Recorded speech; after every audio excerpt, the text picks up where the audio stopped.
Gikumpirma sa Tagum City Health Office nga usa ka 10 anyos nga lalaki ang namatay tungod sa rabies human nakambrasan og iro.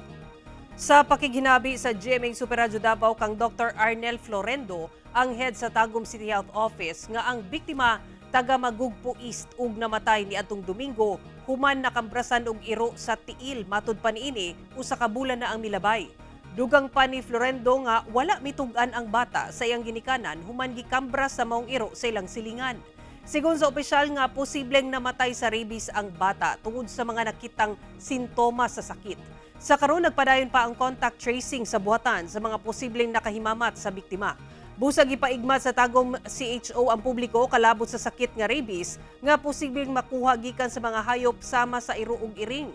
Kung mapaakan o makambrasan, hugasi ang samad sulod sa 10 minutos gamit ang sabon ug limpyo nga tubig.